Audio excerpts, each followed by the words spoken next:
Pahalgam attack తర్వాత భారతదేశం ఎట్టి పరిస్థితుల్లో పాకిస్తాన్ విషయంలో శత్రుశేషం లేకుండా ఉండడానికి ప్రయత్నం చేస్తుంది. ఇది చరిత్రలో కనీ విని ఎరుగని సమయం అనమాట. ఎందుకంటే పాకిస్తాన్ ఆర్థికంగా వేరే విధాలుగా చాలా వీక్గా ఉంది.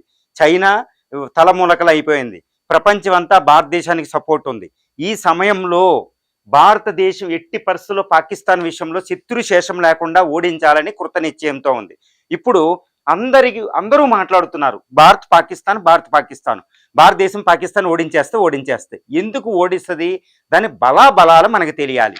భారత్ మరియు పాకిస్తాన్ యొక్క బలాబలాలు, అస్త్ర శస్త్రాలు, వ్యూహాలు ఎలా ఉంటాయో తెలిస్తే మనకు తెలుస్తుంది అనమాట.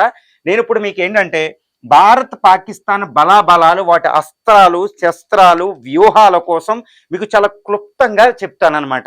తర్వాత పాకిస్తాన్ని భారతదేశం కేవలం 48 గంటల్లో ఓడించగలదు. ఎప్పుడు? అన్నిటినీ ఒకేసారి మనం యూజ్ చేసినప్పుడు. ఇప్పుడు భారత్ పాకిస్తాన్ యొక్క బలాబలాల దగ్గరికి మనం వద్దామండి. ఇప్పుడు మీకు భారతదేశం ఎంత పెద్దగా ఉంటుందో మీకు తెలుసు ప్రపంచంలో. నేను ఈ విషయంలో చాలా స్టడీ చేసి ఉన్నాను కాబట్టి నేను మీకు ఇలా గీయగలుగుతున్నాను, గుర్తుపెట్టుకోండి. చాలా స్టడీ చేసి ఉన్నాను కాబట్టి అలా గీయగలుగుతున్నాను. మీకు ఈ విషయం మాకు పూర్తి అవగాహన ఉంటుంది. This is what India. Okay, next Pakistan విషయం చూస్తే మన గుజరాత్ నుంచి ఇలా కరాచీ వరకు, ఇరాన్ వరకు ఉంటుంది. ఇక్కడ వరకు ఇలా విస్తరించి ఉంటుంది, ఇక్కడ వరకు ఉంటుంది. This is what Pakistan. Okay, మనకి ఇక్కడ నేపాల్, ఇటు భూటాన్, ఇటు బంగ్లాదేశ్, ఇటు Sri Lanka. This is what China.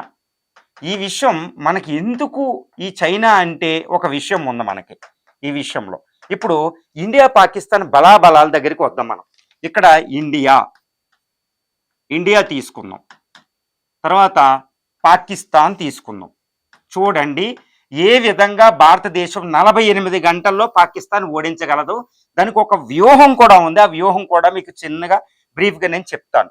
ఇక్కడ ఏంటంటే ఈ ఫోర్సెస్, వాటి ఫోర్సెస్ బలాబలాలు ఎలా ఉన్నాయో తీసుకుందాం. ఇందులో ఫస్ట్లో భారతదేశం అంటే మనకి భూభాగం ఎంత అంటే 32,87,263. ఇదిగోండి 32,87,263 చదరపు కిలోమీటర్లు. పాకిస్తాన్ చూస్తే 7,96,100 చదరపు కిలోమీటర్లు ఉంటుంది. ఎన్ని రెట్లు తక్కువ చూడండి, 4 రెట్లు భారతదేశం పెద్దది. ఈ విధంగా ఇది భూభాగం. ఓకే, తర్వాత జనాభా. మరి భూభాగం, జనాభా కూడా ఇంపార్టెంటే కదా. జనాభా 145 కోట్లు భారత జనాభా. ఇది కేవలం 26 కోట్లు. ఇప్పుడు ప్రజెంట్ 26 కోట్ల జనాభా ఉంది. దీన్ని బట్టి ఎంతో చూడండి. తర్వాత జీడిపి, జాతీయ ఆదాయాలు ఉంటాయి. 2 దేశాల యొక్క జాతీయ ఆదాయాలు ఉంటాయి. మన భారతదేశం ఆదాయం $4 ట్రిలియన్. ప్రపంచంలోనే ఇది 1వ పెద్ద దేశం, ఇది 7వ పెద్ద దేశం భూభాగం రీత్యా. ఇది ఇక్కడ ఒక 25వ పెద్ద దేశం.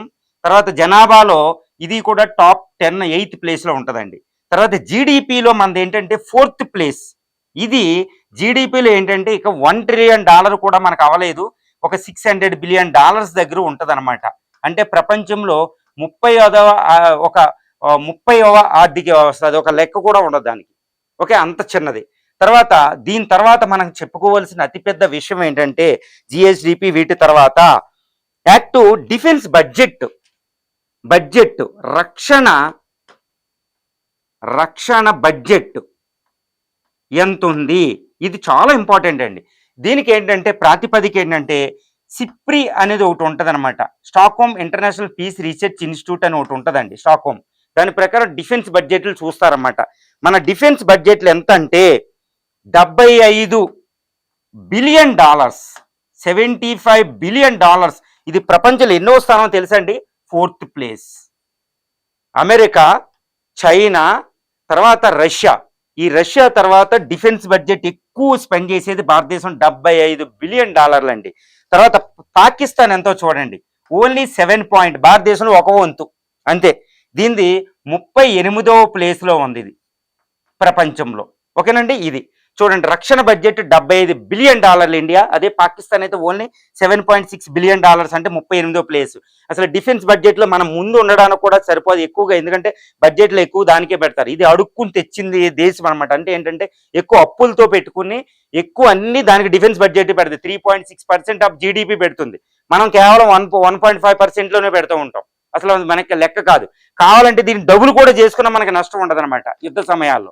కాబట్టి ఈ డిఫెన్స్ ఎవరికి డబ్బులు ఉంటే వాడే గెలుస్తాడు కదా అల్టిమేట్ గా, అదనమాట.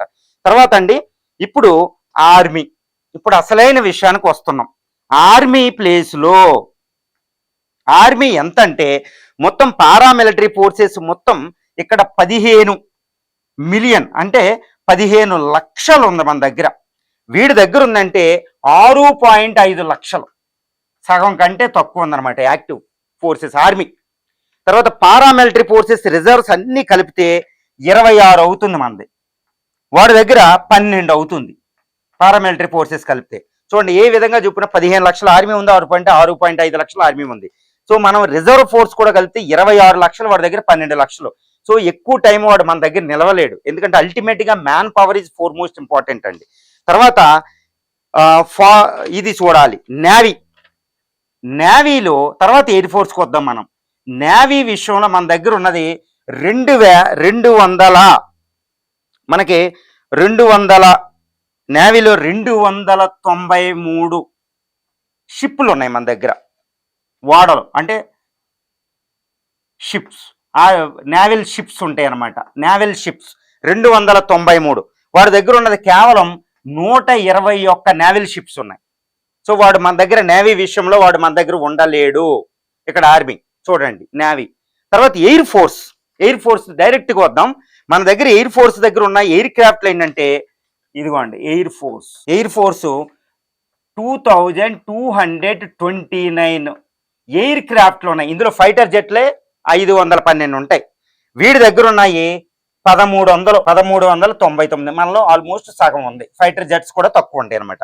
ఈ ఎయిర్ ఫోర్స్ లో ఫైటర్ జెట్ లో మనకి ఏంటంటే రఫేల్ ఫైటర్ 4.5 జన్నాని, okay, Mirage aircraft, Sukhoi 30 MKI, ఇలా మనకు ఉంటాయి. MiG 21, MiG 23, MiG 25, MiG 29 fighters ఉంటాయి అనమాట ఎక్కువగా. తర్వాత హెర్క్యులన్ ఎయిర్ క్రాఫ్ట్లు కూడా ఉంటాయి. హెర్క్యులన్ C-130 అని షిప్ అమెరికా నుంచి దిగుమతి చేసుకున్నాం అంటే అవాక్స్ ఉంటాయి. చూడండి, ఇవన్నీ air force is the four most, ఎందుకంటే నేవల్. తర్వాత అణుబాంబులు వీడి దగ్గర కాస్త ఎక్కువ. ఆటం బాంబ్స్ అండి, అణుబాంబులు ఇండియా దగ్గర ఉన్నవి 160. అదే పాకిస్తాన్ దగ్గర ఉన్నవి 180. మన దగ్గర కంటే ఒక 20 ఎక్కువ ఉంటాయి అంటండి వాడి దగ్గర. సిప్రీ చెప్తుంది report, Stockholm International Peace Research. ఆయన ఏం కాదు, మన దగ్గర ఫిసైల్ మెటీరియల్ ఉంది, కావాలంటే ఎక్కువ తయారు చేసేసుకోవచ్చు కూడా వెంటనే. తర్వాత అండి, దీని తర్వాత ఎయిర్ ఫోర్స్ అయిన తర్వాత ట్యాంక్స్, మిసైల్ పవర్ ఏంటంటే మిసైల్ విషయంలో పాకిస్తాన్తో పోలిస్తే మనం చాలా అడ్వాన్స్డ్గా ఉన్నాం. ఎందుకంటే అగ్ని సిరీస్ ఉన్నాయి, అగ్ని 1, అగ్ని 2 నుంచి అగ్ని 6 వరకు ఉంటాయి. ICBMs ఉంటాయండి. తర్వాత మన దగ్గర వాడి దగ్గర ఏంటంటే గోరీ ఉంటుంది, షహీన్ అని ఉంటాయి, గోరీ షహీన్ అని. మన దగ్గర పృథ్వీ, నాగ్, త్రిశూల్, అన్ని రకాల మిసైల్ ఫోర్సెస్ ఉంటాయి. So this is what the బలాలన్నమాట. ఇంకా యుద్ధం అనేది వచ్చేటప్పటికి డబ్బు, మన పెట్లో డబ్బు ఎంత ఉందనేది ముఖ్యం కావాలి డిఫెన్స్ బడ్జెట్లు వీటితో పాటు. తర్వాత ఫారిన్ ఎక్స్చేంజ్ రిజర్వ్స్ అంటారండి. ఫారిన్ ఎక్స్చేంజ్, విదేశీ మారక ద్రవ్య నిల్వలు మన దగ్గర $670 బిలియన్ ఉన్నాయి. వాడి దగ్గర ఉన్నది కేవలం $13 బిలియన్. సో వాడి దగ్గర డబ్బు లేదు. యుద్ధం అంటూ మొదలైపోతే ఆయిల్ దిగుమతి చేసుకోవడానికి చాలా డబ్బులు కావాలన్నమాట. మన దగ్గర $670 బిలియన్ ఉంది. ఒక సంవత్సరం పాటు సరిపోతాయి. వాడి దగ్గర సరిపోవడానికి 2-3 నెలల కంటే ఉండదు. అంటే యుద్ధం మొదలవడం గొప్ప కాదు, ఆ యుద్ధాన్ని మెయింటైన్ చేయాలి ఎక్కువ కాలం. వాడే యుద్ధ రంగంలో ఉంటాడనమాట. సో ఈ రకంగా మనం భారత్ పాకిస్తాన్ బలాబలాలు చూస్తే, చూడండి, భారత్ పాకిస్తాన్ బలాబలాలు మనం చూస్తే మన ఇండియా వ్యూహాత్మకంగా చాలా మంచి ప్లేస్లో ఉంది. జనాభా విషయంలో ఏంటి, భూమి ఏంటి, మన ఎయిర్ ఫోర్స్ ఏంటి, నేవీ ఏంటి, ప్రతి విషయంలో కూడా డబుల్ కంటే ఎక్కువ ఉన్నాం, 3 రెట్లు ఎక్కువ ఉన్నాం. చూడండి, ప్రపంచంలో 4వ స్థానం, ఎయిర్ ఫోర్స్లో 8వ స్థానం. చూడండి ఏ విధంగా. సో ఈ విధంగా ఇప్పుడు ఇండియా పాకిస్తాన్ని ఎంత సమయంలో ఓటమి తెప్పించగలదు, ఓడించగలదు అంటే రక్షణ శాఖ నిపుణులు చెప్తారండి. ఈ బలాల్ని అన్నింటినీ ఒకేసారి వదిలితే మనం పాకిస్తాన్ని కేవలం 48 గంటల సమయంలో 48 గంటల్లోనే ఓడించవచ్చు అంటండి. ఎందుకంటే ఆర్మీ అంతా ఒకేసారి, నేవీ అంతా ఒకేసారి చుట్టుముట్టేసి, ఎయిర్ ఫోర్స్ అంతా ఒకేసారి యూజ్ చేసేస్తే దానికి సమయాన్ని ఇవ్వకూడదు, అణుబాంబులు యూజ్ చేసే సమయాన్ని ఇవ్వకూడదు అనమాట. అసలు శత్రువుకి టైం ఎవరు, వాడు నిద్రలో ఉండగానే కొట్టేయాలన్నమాట. ఇలా చేస్తే అన్నీ ఒకేసారి వెళ్ళిపోతే సలామీ స్లైస్ అనేటి ఉంటుంది, ఒక వ్యూహం అనమాట, చిలక కొట్టులాగా. ఇదిగోండి పాకిస్తాన్ పవర్ ఉండేది ఇది ఇక్కడే, ఇదంతా ఎడారి. ఇక్కడ పాకిస్తాన్, ఇక్కడ పంజాబ్ ప్రావిన్స్ అటు ఉంటుంది, పంజాబ్ ప్రావిన్స్, సింధ్ ప్రావిన్స్ అని ఒకటి ఉంటాయి, కరాచీ ఉండేది, ఇక్కడ పంజాబ్ లాహోర్ అవి ఉంటాయి అనమాట. ఈ రెండే పాకిస్తాన్ పవర్, 40% టెరిటరీ. ఇవన్నీ అదృష్టవశాత్తు ఇండియా బోర్డర్కి ఉంటాయి అనమాట. ఇండియా ఒక్కసారి మూవ్ అయిపోతే కేవలం 48 గంటల్లో ఇది ఆక్యుపై చేసేసామంటే ఈ లాహోరు, కరాచీ, హైదరాబాద్ ఈ సిటీస్ అన్ని వచ్చేస్తాయి అనమాట, ఇంకా అయిపోయినట్టు పాకిస్తాన్. సో అందుకనే ఇది వెళ్తే మనకు వాడు రావిల్పిండి నుంచి బాంబులు వేస్తాడనమాట. అందుకే ఆకూడదు. కేవలం ఈ బలాలను, మన భారతదేశ బలాలను మీరు చూసినట్టయితే వీటిని ఉపయోగిస్తే కేవలం 48 గంటల్లో మనం పాకిస్తాన్ని, భారతదేశం శత్రు శేషం లేకుండా చేసుకునే వీలుంది. భారతదేశం దీని వైపే మూవ్ అవుతుంది. తర్వాత వీడియోలో ఎన్ని ఆయుధాలు, అస్త్ర శస్త్రాలు, వ్యూహాలు ఎలా ఉపయోగిస్తుందో చూద్దాం.